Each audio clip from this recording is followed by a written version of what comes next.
Good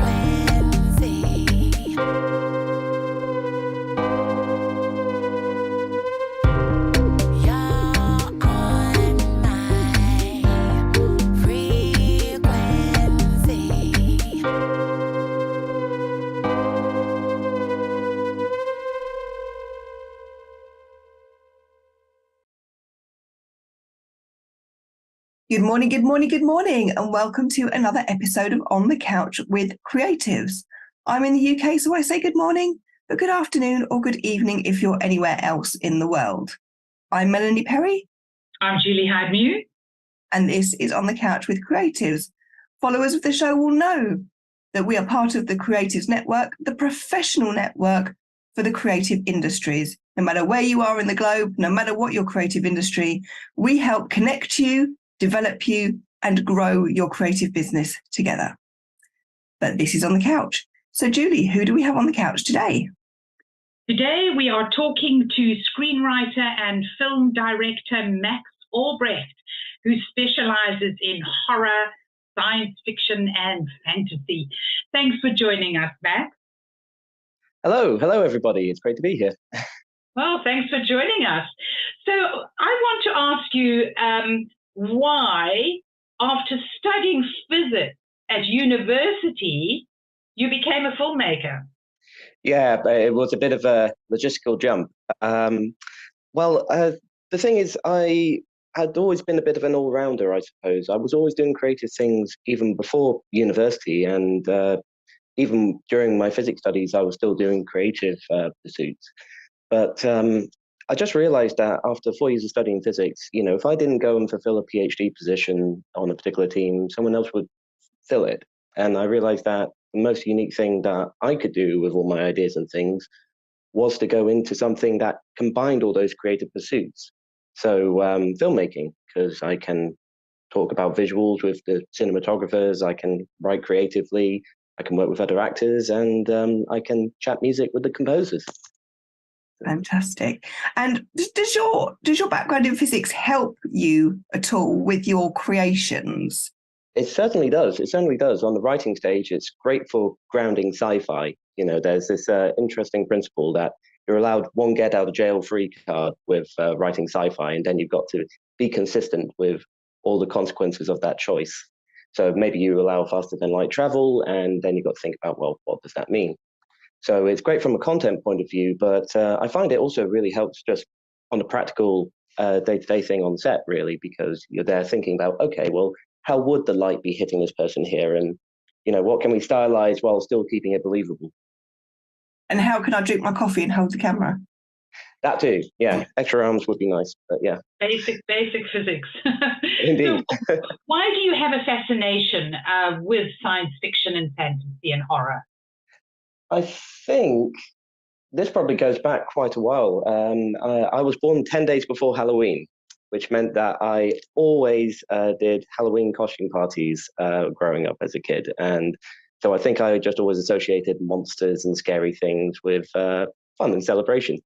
But then as well as that, I think I also, when I was about 5 years old, one of my mother's university friends gave me a whole crate of old Doctor Who VHSs recorded. And I think that kind of started my love not only for science fiction, but also for science. So, yeah. I used to be terrified of Doctor Who. I did used to watch it behind the couch. The Cybermen were my thing. Like they freaked me out completely. I still can't really watch an episode with Cybermen in, even though they're a little bit less scary than they were to me. Yeah. But they still freak me out. If I see like Cybermen, I'm like, I go into a cold sweat. Can't take it. I'm inclined to agree, yes. The first Cybermen were absolutely terrifying. The episode 2 of the Cybermen, where they're all peeling out of the cellophane, terrifying. Yeah, horrible. horrible. Who's your favourite Doctor? Oh, tricky one. I say tricky one, but no, actually, my favourite was always Peter Davison. To the point that when I was like 6 years old, I asked my mum to make me a little Peter Davison outfit, and I'd be running around the playground dressed up as Peter Davison. Because I was in love with Peter Davison for the longest time ever as a kid. He was like, I just absolutely adored him. But he's not my favourite Doctor. I didn't like him as Doctor Who, which was really weird. My favourite sort of older Doctor is Tom Baker with a scarf. Of course, classic. Completely. He was just he just was Doctor Who for me. And the newer Doctor Who, David Tennant. Oh yes, it I has just to be. totally love him completely. Just I'll watch anything with him in it. Entirely. So yeah, but it's just so amazing how it's endured, hasn't it? Oh, incredibly so. I mean, what they're coming up to, is it 60 years now? The 60-year anniversary or something like that? I mean, that's one heck of a legacy. Although, interestingly, it's actually Paul McGann is technically the longest running Doctor, because he was the Doctor during the break between the series. Ah, So all of the Doctor Who books were Paul McGann, well, many of them anyway. wow. Do you have fascinating conversations with our fellow creative member, Jeff Cockwell, who has a Doctor Who podcast? Oh, excellent. Yes, I definitely need to get in touch then. Yeah, he's a big Doctor Who fan. It's a lovely group you've got here as well. Actually, I've had a lot of fun chatting with quite a lot of them about various things, writing and voice acting, and it's wonderful just talking to them all. Yeah, we love it. Yeah. You offer script coaching to help writers overcome writer's block and to help them complete their screenplays. Do you actually, is this a sideline? You do it on Zoom? How do you offer these coaching sessions? So I'm still in the process of setting up the course, basically, because I realized that over the years, people, other filmmaking friends would keep coming to me and ask for feedback on their script and ask for help developing their characters, developing their narratives. What would make sense to happen? Does this ending make sense? All that kind of thing. And so I thought, well, hang on. The day job, as it were, is tutoring. Why don't I combine the two? So I'm in the process of setting up a sort of script writing coaching business. My plan is to do it quite time effectively. I'm hoping to kind of set up a course that runs for about 3 months with just weekly check-ins, and just gets people over those hurdles of writer's block that can keep them stuck for months, if not years, basically. And so I'll be offering basically meetings like this every week and ongoing email support throughout that. Yeah. Oh, fantastic. Sounds really great. But I'm really intrigued. Did you were you a fan of like the Hammer horrors and things like that as a youngster? Yes, I've been starting to make my way through all the classics, A House on Haunted Hill and Doctor Terror's House of Horrors, if I'm remembering that correctly, the Peter Cushing and the Christopher Lee. Yes, yeah. There's something really quite magical and captivating and endearing about those. And certainly, I've always been a fan of practical effects. So whenever I'm doing interesting things in my films, I always try and go in camera as much as possible. Although, because I'm a big fan of cosmic horror, it can be a little bit hard to do that in camera. So unfortunately, sometimes the effects have to be involved. But then, it just expands it, really, I think. But how did you decide? Well, I mean, horror is one thing, and I'm a big Stephen King fan. Huge. I mean, he keeps me up at night. So some of his books I've read, tomes that I've read in about like 2 days because I can't put it down. I'm terrified. How did you incorporate like the comedy into the horror? Because you're sort of horror comedy, aren't you? So those sort of things. Indeed. Yes, indeed. I think horror for horror's sake can wear an audience down a little. Like sometimes that's the point you're trying to make. Sometimes you are trying to kind of really instill that sense of dread. But when it's relentless, that can actually start to distance the piece from the audience a bit, I think. So you reconnect with them through moments of humor, and a lot of the most effective, the most classic horror films, they do have those elements of humor in, and those are often the bits that people remember, So they do say that horror and comedy share a similar kind of DNA, though. It's all about setup and it's all about timing. You got to get that payoff just right. And of course, a lot of films use fake outs. It looks like it's leading up to a jump scare and the jump scare doesn't arrive. And that's almost worse than the jump scare itself. So I guess I try and think about the absurdity of these situations, basically. I kind of have my characters kind of acknowledge that the situation they're in is ridiculous. Oh no, we're trapped in a closet with a vampire outside. Who'd have thought this would actually happen? Or, something along those lines. The self-referential humor is quite popular at the moment. Yeah, sorry. No, sorry, I thought you'd completed your sentence. Another one of our creative members, is fantasy author Darren Walker, and he also uses comedy. I understand what you're talking about there. Yeah, had a lot of fun chatting with Darren actually about his writing process. It's really quite interesting, and I'm definitely looking forward to checking out more of his work. So tell us more about your work. You are an award-winning screenwriter and director. So tell us about the films you've been involved in and what awards they got. Sure. So I've been making films since about 2011, 2012, and of course it was just in a kind of student amateur capacity back then. But the University Filmmaking Society have since become a production company in their own right, and just following the graduation of some of us, we started to pull together and do bigger form films together. And I'm happy to say that my first feature is very nearly complete now, many years on.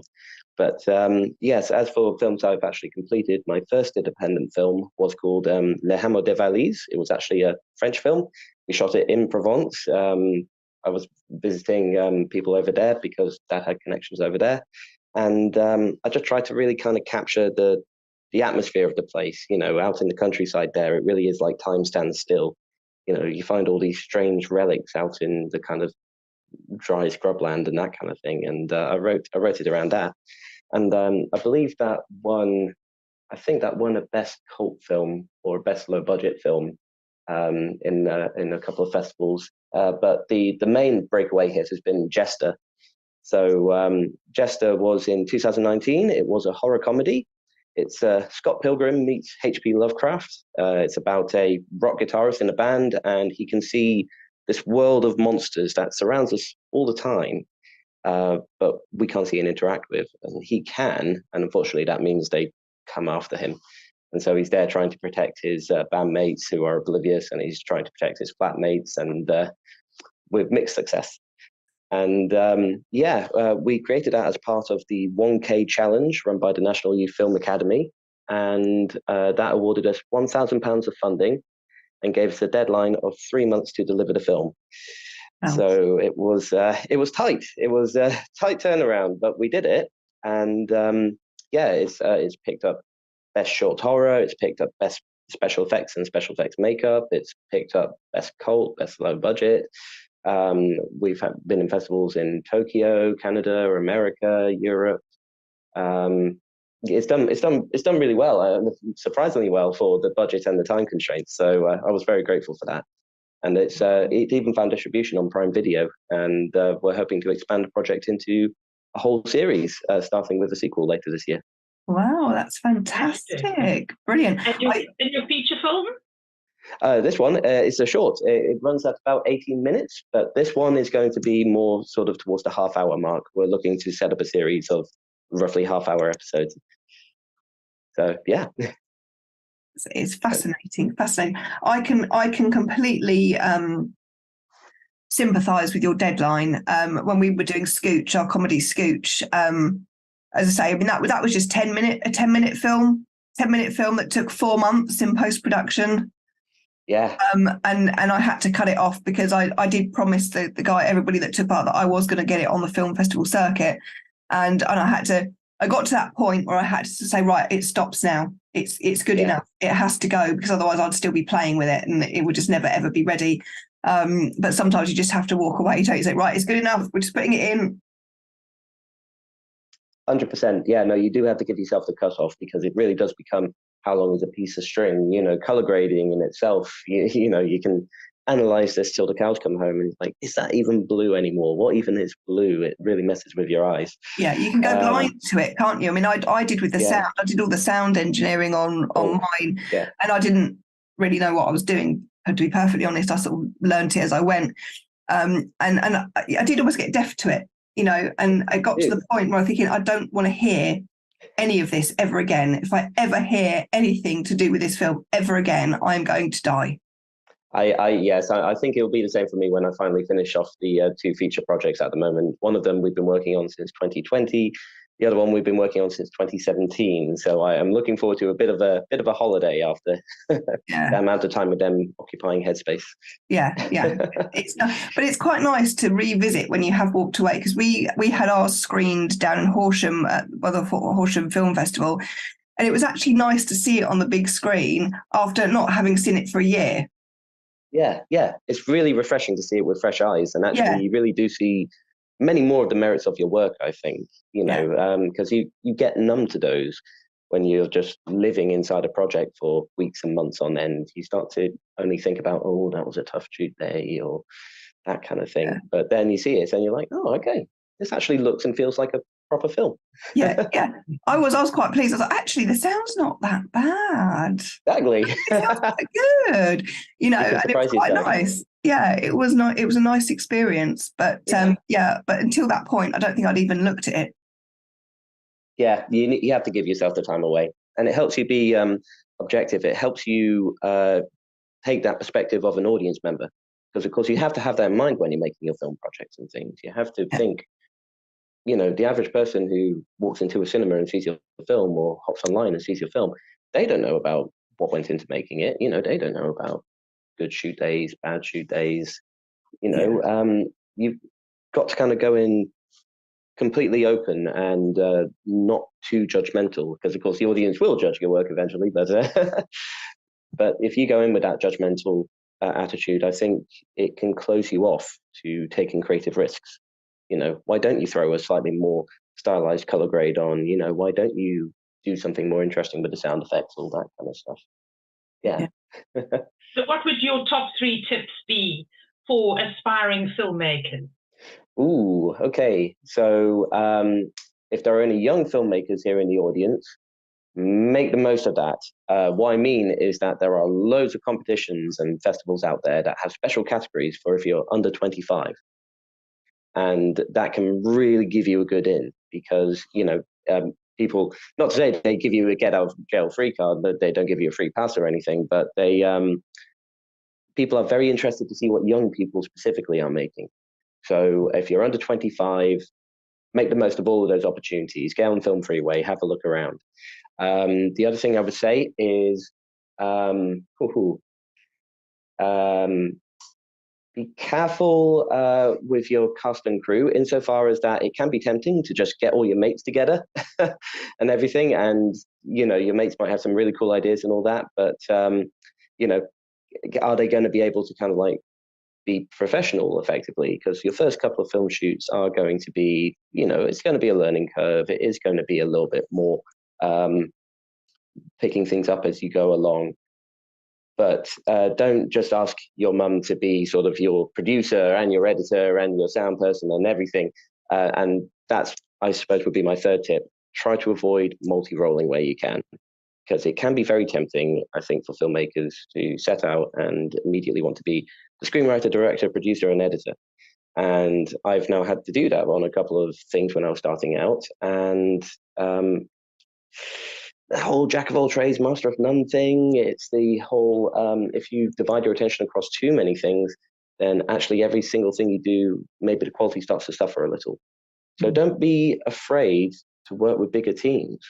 Don't be afraid to delegate tasks. Don't be afraid to invite people to collaborate. And again, if you're just starting out, you explain that, you're honest about it, and I think you can really, you can achieve something much greater. Every film is greater than the sum of its parts. It's creative, for me at least. I know there are some directors who are very ironclad, it has to be exactly like this, exactly the way the words were.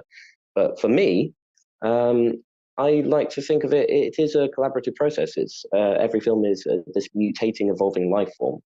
And it becomes all the better for having had people specializing in departments offering their opinion. So hear your costume designer out, hear your production designer out, listen to your cinematographer. Yeah.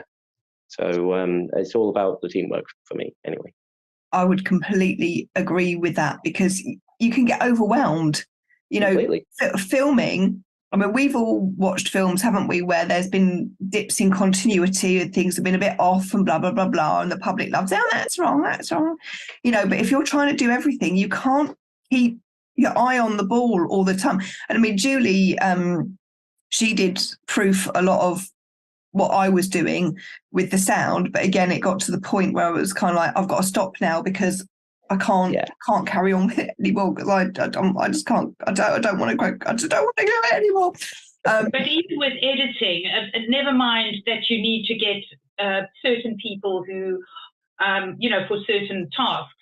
Also, when you're editing, it's good to have an extra pair of eyes, an extra pair, more eyes, 3, 4, 5 pairs of eyes, and just to pick up the mistakes, the frames that you've left in by mistake, the spelling mistakes, just really in the post-production side of things, you need more eyes than your own. I agree entirely, 100%. Yeah, and it stops you from disappearing inside your own head. And post-production can take the longest time.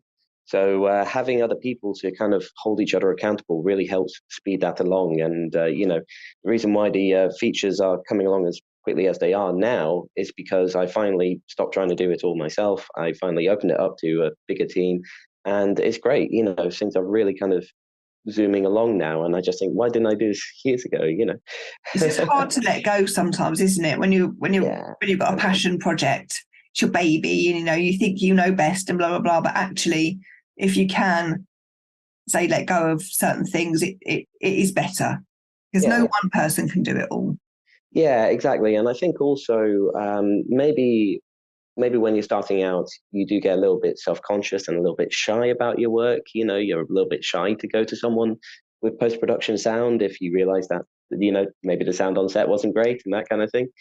So it can be a bit nerve-wracking to open it up, because at the end of the day, you're creating something. It is personal. Every film, if you've done it right, it is something personal. If you've written it yourself, and you're talking about something that maybe it makes you feel a little uncomfortable talking about, and you've got to kind of come to terms with that, I suppose. But that's what's going to make it a better film. That's going to help it connect with an audience, because if you're feeling that vulnerability and maybe that sense of hurt, then actually maybe the audience is too. And, bringing around kind of full circle, I suppose, something that came to my mind when I made the move from science to art was, you can spread a good idea around the world a lot quicker with a good film than with a single scientific paper. Unfortunately, I use Lord of the Rings as an example, but I think Lord of the Rings has been such a huge part of everybody's lives. Well, lots of people's lives. For many people, it was their introduction as children to the idea of good versus evil and noble sacrifices and all that kind of thing. And yet, Middle Earth doesn't exist. The orcs don't exist. The elves don't exist. And yet what it says is still true and relevant for human beings. And, I like the idea that, again, you can spread an idea around the world very quickly with a good film that people talk about. That's my thoughts on it anyway. Well, let's dredge some more thoughts out of that clever head of yours. Time for the values jam. Let's find out all about you. Oh, heavens. Go on then. So the on the couch part of the on the couch. Okay. So what's your first question, sorry? I don't know yet. I'm going to shuffle my cards, Matt. Of course, it's the card section. It's my cards. They're lovely cards. They're so soft. I could write a film about my cards, actually. Certainly could do. One woman and her obsession with with a pack of cards. Her unhealthy obsession with the values check. I can see that would already make quite an entertaining short. So right, okay. Expand it out, develop some ideas. I think David Lynch says you only need 70 good ideas to make a feature film or something. Oh, there you go. Right, okay. Now, hopefully, the last couple of times I've done this, my camera's played up right. So okie. I am going to, I'm going to drop them in a minute. Run my finger along the card. You yell stop, and we'll pick the card that you say stop on. And stop. Going to go quite near the end. Okay.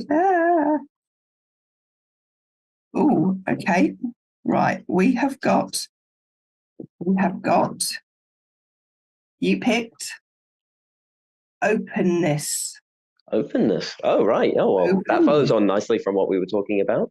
It does. Right. And obviously, as we are creatives, we are going to ask you creatively about openness. So, Max, what does openness mean to you? What does it look, feel and sound like? I think it means putting yourself out there as you are, warts and all. I think it feels like a cold shower. Feels like stepping into a cold shower after maybe a heavy night when you got all caught up in things, and it's the harsh light of day. Stepping out. Okay, this is where I am, and this is what I need to do today. Have that sense of purpose. Yeah, I like that. What does it sound like? Sounds like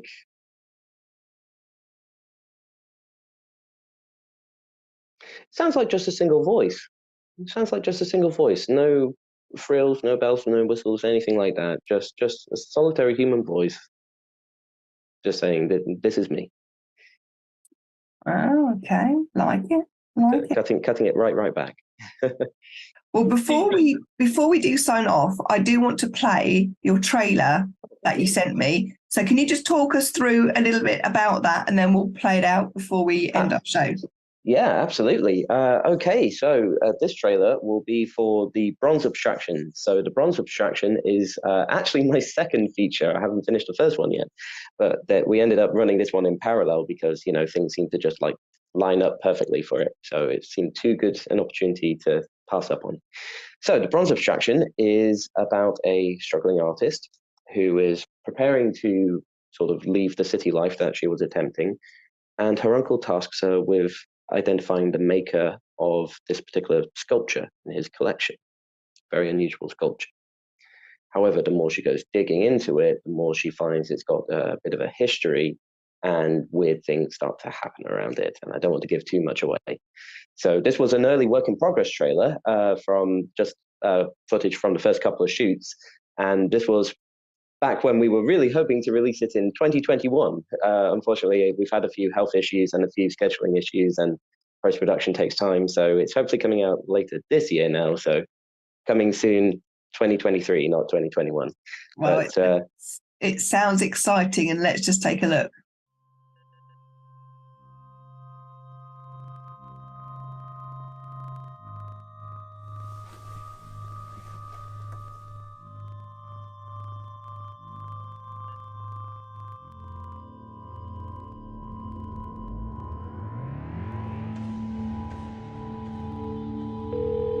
Uncle Alex, is that you? Who am I speaking to? Wanda Sharp, his niece. Miss Sharp, I'm deeply sorry, but I have some bad news. I don't want to go back home, Uncle Alex. If I go back home, it will be real that I lost. I didn't make it out here like I said I would. It is difficult starting a business, especially in arts. This is a lot of stuff to move, Uncle Alex. Well, if you're not in a rush to go home, I'm willing to sell most of it. I have no doubt this is worth hundreds. But if we can find out who the artist is, 50-50 split if you're up for the task. Deal. Wanda, I didn't realise you're still around town. What are you up to these days, Bill? Corporate graphic design isn't anywhere near as interesting as your stuff, but Put me on the case, and I will find out what this piece is. There's something really unnatural around. Were you listening to us just now? Call me Peabody. The people in the street, they say there's a person who lives in the park. Do you think he's dangerous? He literally bumped straight into me, and that's the best you can do. Most people don't even speak to me. And when I speak, they don't even hear me. But you're a nice one. Starting the company was my idea. And then it just fell apart. So what is it? Something like I've never seen before. We've all got to go at some point. Everything living is supposed to end.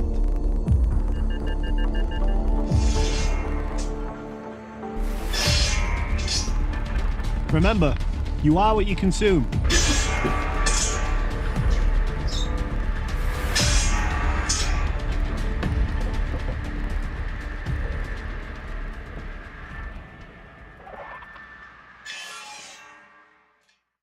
So that was the trailer for the Bronze Abstraction.